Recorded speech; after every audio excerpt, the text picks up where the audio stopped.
అపోస్తలుడైన పౌలు, బర్నబా వారు ఒక సందర్భంలో లుస్త్రా అనే ప్రాంతానికి వెళ్ళారు. ఏంటది? అందరూ గుర్తుపెట్టుకోవాలి ఈ ప్రాంతాలు, ఆ దైవజనులు ఎవరో. అపోస్తలుడైన పౌలు, బర్నబా లుస్త్రా అనే ప్రాంతానికి వెళ్ళారు. వెళితే అక్కడ బలహీన పాదాలు కలిగినటువంటి ఒక వ్యక్తి ఉన్నాడు. అంటే చిన్నప్పటి నుంచి కూడా నడవలేడు, ఒక రకంగా బలహీన పాదాలు. సో అపోస్తలుడైన పౌలు లుస్త్రలో దేవుని వాక్యం చెప్తున్నాడు. అపోస్తలుడైన పౌలు, బర్నబా వాక్యం చెప్తుంటే ఆ యొక్క చిన్నప్పటి నుంచి బలహీన పాదాలు కలిగినటువంటి చాలా అద్భుతంగా దేవుని వాక్యం వింటున్నాడట, చాలా శ్రద్ధగా దేవుని వాక్యం వింటున్నాడట. దేవుని వాక్యం అతనిలోకి వెళుతుంది. దేవుని వాక్యాన్ని చాలా శ్రద్ధగా వింటున్న అవనస్తుని చూసి అపోస్తలుడైన పౌలు ముందుకు పిలిచి అంటున్నాడు, నజరేయుడైన యేసు నామములో నువ్వు నడు. నజరేయుడైన యేసు నామములో ఏం చెయ్యి? క్రీస్తు నామములో లేచి నడువమని ఎప్పుడైతే అపోస్తలుడైన పౌలు హీలింగ్ని ఎప్పుడైతే ప్రొక్లైమ్ చేశాడో, పుట్టుకతో ఆ యొక్క బలహీన పాదాలు కలిగిన ఆ వ్యక్తి లేచి నడుస్తున్నాడు. స్తోత్రం చెప్పడం హల్లెలూయా. దేవుడి అద్భుతాన్ని ఎవరి ద్వారా జరిగించారు? పౌలు ద్వారా జరిగించారు. ఎప్పుడైతే ఈ అద్భుతం జరగగానే అక్కడ అందరూ ఈ యొక్క అద్భుతాన్ని చూశారు. అద్భుతాన్ని చూడగానే మన ప్రాంతానికి వచ్చింది సాక్షాత్తు దేవుడే, మన ప్రాంతానికి వచ్చింది ఇద్దరు దేవుళ్ళు మన మధ్యకి వచ్చారు అని చెప్పి ఆ పౌలు గారికి, ఆ తర్వాత బర్నబాకి కొట్టండి కొబ్బరికాయలు, వెయ్యండి దండలు అని అడావిడి చేస్తున్నారు. బల్లర్పించండి అంటే ప్రతి ఒక్కరు గొర్రె పిల్లల్ని తీసుకొస్తాను, మేక పిల్లల్ని తీసుకొచ్చి ఎవరికి బల్లిస్తున్నారు చెప్పండి? పౌలుకి, బర్నబా. పౌలు గారు ఎంత బాధపడ్డాడు తెలుసా? వారు పౌలు గారికి పెట్టిన పేరేంటి తెలుసా? హెర్మే అని పేరు పెట్టారట. ఏం పేరు? అదేంటి హెర్మే? హెర్మే ఏంటంటే ఆ లుస్త్రలో కొంతమంది దేవతల పేర్లు అనమాట. అది ఒక దేవత పేరేంటి? హెర్మే. ఆ తర్వాత ద్యుపతి. చెప్పండి, ద్యుపతి. తప్పుడు కాదు, ద్యుపతి అనేటువంటి దేవత పేరు ఎవరికి పెట్టారట? బర్నబాకి పెట్టారట. పెట్టి కొట్టండి కొబ్బరికాయలు, వెయ్యండి దండలు, ఆరాధించండి అని చెప్పి ఎవరిని పూజిస్తున్నారు? అప్పుడు అపోస్తలుడైన పౌలు రండి పూజించండి, కొట్టండి అన్నాడా? అయ్యో దయచేసి మీకు అందరికీ నమస్కారం చేయాలి, మీ కాళ్ళు పట్టుకుంటాను, మేము కూడా నీ స్వభావం వంటి స్వభావం కలిగిన నరులమే. మీరు ఈ వ్యర్థమైన వాటిని విడిచిపెట్టి ఆకాశమును భూమిని సముద్రమును వాటిలో ఉన్న సమస్తమును సృజించిన జీవము గల దేవుని వైపు తిరుగువలెనని నీకు సువార్త ప్రకటించుచున్నాను. ఏం క్లారిటీ ఇచ్చాడండి అపోస్తలుడైన పౌలు. ఈనాటి సమాజంలో పాస్టర్లు ఏమంటారు? ఒకవేళ అలా దేవుని స్థానిస్తుంటే పూజించండి, కాళ్ళు మొక్కండి, లేకపోతే మమ్మల్ని చాలా సూపర్ఫిషియల్గా చూడండి అని చాలామంది అనొచ్చేమో. కానీ అపోస్తలుడైన పౌలు, బర్నబా నిజమైనటువంటి దేవుని సేవకులు. వాళ్ళు అయ్యా మేము కూడా మీలాంటి స్వభావం కలిగిన మానవులమే, మేము దేవుని ప్రతినిధులు మాత్రమే, దేవుడు మమ్మల్ని ఒక ఇన్స్ట్రుమెంట్గా వాడుకుంటున్నాడు అంతే. హనోకు దేవునితో ఎన్ని సంవత్సరాలు నడిచాడు? 300 సంవత్సరాలు నడిచాడు. అంటే దేవుని ఉద్దేశం మనందరం కూడా మడి కట్టుకుని, వివాహం లేకుండా, బిడ్డలు లేకుండా, ఇంక మనందరం ఏ హిమాలయ పర్వతాల్లోకి వెళ్ళి తపస్సు చేయమని అంటలేదు దేవుడు. ప్రతి ఒక్కరు కుటుంబాన్ని కలిగి ఉండాలి, పిల్లలను కలిగి ఉండాలి. అలా కలిగి ఉండటం ద్వారా దేవుని ప్రేమ ఏంటో మనకు అర్థమవుతుంది. అందుని బట్టి ప్రతి ఒక్కరు కూడా కుటుంబాలు కలిగి ఉండాలి. ఒంటరిగా ఉండటం మంచిది. It's not good for man to be alone. మనిషి ఒంటరిగా ఉండటానికి వీల్లేదు. చాలామంది ఈరోజున వివాహం నిషేధిస్తున్నారు. వివాహం చేసుకోమండి అని చెప్పి ఎన్ని భయంకరమైన పనులు చేస్తారో వాళ్ళు. మళ్ళీ సేవకులుగా పిలబడుతుంటారు, కానీ వారు చేసేటువంటి చీకటి కోణాలు చాలా భయంకరంగా. మేము వివాహం చేసుకోం, మేము సమర్పించుకున్నాం అంటారు. కానీ ఒకవేళ ఆ పరిశుద్ధంగా జీవిస్తే ఓకే, కానీ ఎంతమంది శోధనకు లోనై యేసయ్య నామానికి అపవిత్రతను, యేసయ్య నామానికి కళంకాన్ని తీసుకొస్తున్నారు ఆలోచన చేయండి. మరి ఒకవేళ నేను వివాహం చేసుకోకపోతే, కుటుంబం ఏంటో తెలియకపోతే మీరు నా దగ్గరికి వచ్చారు, దైవజనుడా మాకు కౌన్సిలింగ్ చేయండి, మాకు గొడవలండి, గందరగోళం అంటే, వివాహం అంటే ఎరగనటువంటి నేను, కుటుంబ జీవితాన్ని ఎరగనటువంటి నేను మీకు ఏ విధంగా కౌన్సిలింగ్ చేయగలను? మీకు అర్థమవుతుందా? కాబట్టి దైవజనుడు మందకు మాదిరికరంగా ఉండాలి. అందుని బట్టి వివాహము అనేటువంటిది అందరూ చేసుకోవాలి. మీరు ఎవరు కూడా వివాహాన్ని నిషేధించడానికి వీల్లేదు.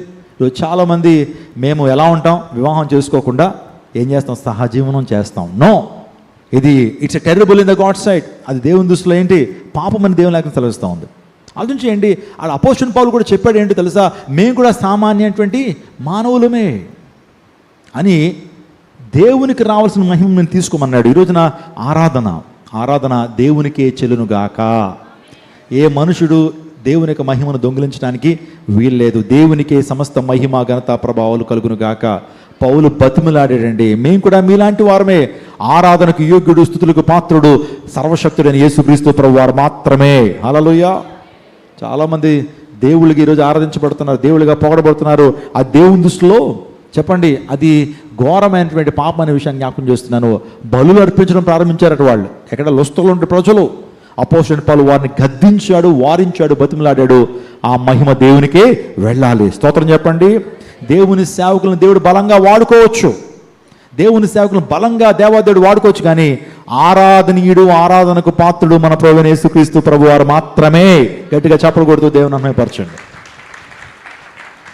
మీకు అర్థమైందా? ఇప్పుడు చెప్పండి, ఈ కొమ్మ పరిచినటువంటి కొమ్మ దేనికి సాదృశ్యం?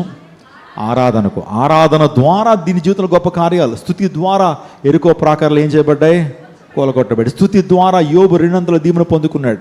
స్తుతి ద్వారా నిజంగా మన జీవితంలో అనేకమైన గొప్ప కార్యాలు జరుగుతాయి. నేను అంటాను, మీ ప్రార్థనల కంటే మీ స్తుతి ఎక్కువ ఉండాలి. మీ ప్రార్థనల కంటే మీ స్తుతి ఎక్కువ ఉండాలి. పరలోక రాజ్యంలో 2 బాక్సులు ఉంటాయట. ఒకటి ఏంటి తెలుసా? ఒకటి స్తుతి బాక్సు, ఇంకోటి ఏంటి? ప్రార్థనా బాక్సు. ఏ బాక్స్ ఎక్కువ నిండుతుంది? మనకి ఈ వారం ఆల్నైట్ ప్రేయర్ ఉంది. నేను ఆల్రెడీ చెప్పాను మొదటి 2 సర్వీసెస్లో, మీ ప్రార్థన అంశాలన్నీ కూడా రాసుకురండి అన్నారు. ఎన్ని చెప్పాను తెలుసా? ఒక 7 నుంచి 10 రాసుకురమ్మని. ఎందుకంటే మీరు 30 రాస్తారు, అందుని బట్టి లిమిట్ చేశాను అనమాట. అదే వచ్చే వారం మీ యొక్క ప్రైజ్ రిపోర్ట్స్ రాసుకురమ్మంటే ఎన్ని రాస్తారు మీరు? 3-4 రాసి తీసుకొచ్చి నా చేతిలో పెడతారు. ఓకే, అర్థమైందా? మనకి ఎక్కువ ఏ అంశాలు ఎక్కువ ఉంటాయి? ప్రార్థన అంశాలు. అంటే ప్రార్థనాంశాలు, ప్రార్థన చెయ్యాలి ఖచ్చితంగా. ప్రార్థన మనకు ఊపిరి అనుకోండి. కానీ విశ్వాసం ఎదుగుతున్నప్పుడు నీకు ఎక్కువ స్తుతి ఉండాలి దేవుని సందులో. ఇంకా ప్రైజ్ ప్రభువా, ఈ కార్యం నాకు చేసినందుకు నీకు స్తోత్రాలు, ఈరోజు సజీవ లెక్కలు ఉంచినందుకు నీకు స్తోత్రాలు, ఇచ్చిన ఆరోగ్యాన్ని బట్టి నీకు వందనాలు, నువ్వు ఇచ్చిన భద్రతను బట్టి నీకు వందనాలు. ప్రభువును స్తుతించేటువంటి వారు గొప్ప దీవెనకు పాత్రలుగా ఉంటారు. దేవుడు వారిని బహుబలంగా వాడుకుంటాడు. స్తోత్రం చెప్పండి. హల్లెలూయా. కమాన్ చర్చ్. ఈరోజున ఈ యొక్క కొమ్మలు దేనికి సాదృశ్యం? ఆరాధనకు సాదృశ్యం. హోసన్నా జయం. అప్పుడు ఆ ప్రజలందరూ కూడా దేవుని స్తుతిస్తున్నప్పుడు శాస్త్రులు, పరిచయులు, సద్దుకాయలు వచ్చి, ఓ బోధకుడా, వింటున్నావు? నువ్వు నీకు వినపడుతుందా? Are you able to listen what they are worshipping you? వారు ఏ విధంగా నేను పూజిస్తున్నారో గమనిస్తున్నావు అంటే, ప్రభు వింటున్నాను అన్నాడు. అంటే వాళ్ళ ఉద్దేశం ఏంటి తెలుసా? నేను దేవుడిగా ఆరాధిస్తున్నారయ్యా, నువ్వు సర్వశక్తుడు అని దేవుడిగా ఆరాధిస్తున్నాడు, వింటున్నావా? దాన్ని అలా ఎంటర్టైన్ చేస్తావేంటి అన్నట్లుగా మాట్లాడుతుంటే, అప్పుడు ప్రభు చెప్పిన మాట తెలుసా? మీరు మౌనంగా ఉంటే. కీర్తనలో రాయబడినటువంటి ఆ ప్రవచనం మనకు తెలుసు. 8వ కీర్తనలో, మీరు మౌనంగా ఉంటే చంటి పిల్లల యొక్క, బాలుల యొక్క స్తుతుల మూలముగా దేవుడు ఒక దుర్గాన్ని స్థాపించును. ఒకవేళ మీరు మౌనంగా ఉంటే రాళ్ళు ఏం చేస్తాయి? కేకలు వేస్తాయి. మీరు మౌనంగా ఉంటే చిన్న పిల్లలు స్తుతిస్తారు. బాలుర యొక్క స్తుతుల ద్వారా దేవుడు ఒక దుర్గాన్ని ఏర్పాటు చేసుకుంటూ దుర్గాన్ని స్థాపిస్తాడు అని యేసు ప్రభు వారు నన్ను ఆరాధించమని చెప్పాడు. స్తోత్రం చెప్పండి. యేసు ప్రభు ఆరాధనకు యోగ్యుడు కాబట్టి, దేవుడు కాబట్టి నన్ను పూజించండి అన్నాడు, నన్ను ఆరాధించండి అన్నాడు. ఈ విషయాన్ని మీరు గమనించాలి. కాబట్టి ఆరాధనకు యోగ్యుడు ఎవరో తెలుసండి? అంతరిక్షములు ఆయన చేతి పని ఏం చేస్తున్నాయి? ప్రచురపరుచున్నవి. ఆకాశములు ఆయన మహిమను వివరించుచున్నవి. ఈరోజు మీకు తెలుసా, సృష్టి దేవుని ఆరాధన చేస్తున్నారు, కానీ దేవుని యొక్క స్వహస్తాలతో చేయబడిన మనం మాత్రం దేవుని ఆరాధించట్లేదు. గాలి దేవుని స్తుతిస్తూ ఉంది, జంతువులు దేవుని స్తుతిస్తూ ఉన్నాయి, పర్వతాలు దేవుని స్తుతిస్తూ ఉన్నాయి. ప్రతిదీ కూడా ఆకాశము దేవుని మహిమను ఏం చేస్తూ ఉన్నాయి? వివరించుచున్నవి. అంతరిక్షంలో ఆయన యొక్క చేతి పని ఏం చేస్తున్నాయి? ప్రచురపరుస్తున్నవి. కానీ మనిషి మాత్రం దేవుని స్తుతించట్లేదు, సృష్టిని పూజిస్తున్నాడు. నువ్వు ఏ పనిముట్లతో అయితే పని చేస్తున్నావు, ఆ పనిముట్లను పూజించకూడదు. నువ్వు దానికి మళ్ళీ ఆయుధ పూజని పెట్టి ఆయుధ పూజలు చేయాల్సిన అవసరం లేదు. నీవు ఆ పనిముట్లను నీకు ఇచ్చినటువంటి దేవునికి స్తుతి చెల్లించు.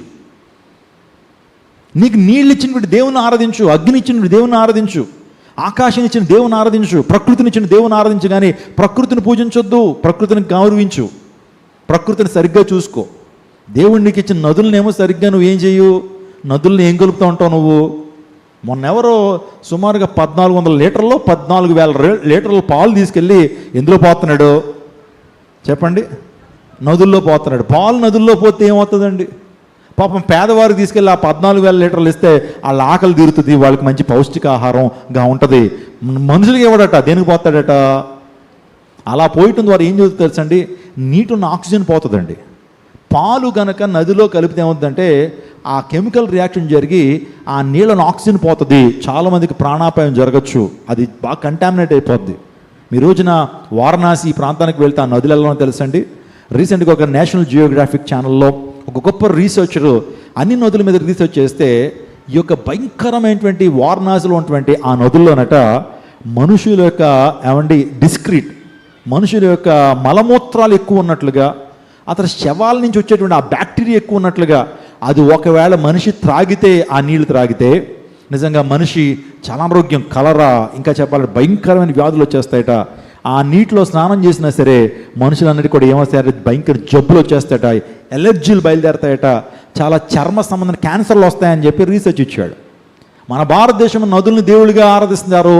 ఆ నదులు ఎలా ఉంటాయి? మురికి కాలువల కంటే అధ్వానంగా ఉంటాయి. కానీ అమెరికాలో కావచ్చు, వెస్ట్రన్ దేశాల్లో నదులను దేవునిగా ఆరాధించరు, కానీ ఆ నదులు చాలా పరిశుభ్రంగా ఉంటాయి. స్తోత్రం చెప్పండి. ఏ దేశంలో అయితే నదులను దేవునిగా పూజిస్తున్నారో ఆ దేశాల్లో నదులు ఎలా ఉన్నాయి?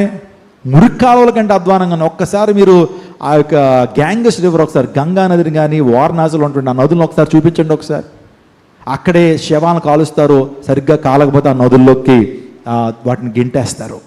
ఆ యొక్క భయంకరమైనటువంటి ఫ్యాక్టరీ నుంచి వచ్చేటువంటి ఆ యొక్క చెప్పండి, ఒక రకంగా చెప్పాలంటే ఆ మొలాసిస్ కావచ్చు, ఫ్యాక్టరీ నుంచి వచ్చేటువంటి ఆ వ్యర్థాలన్నీ కూడా దేంట్లో? నదుల్లోనే.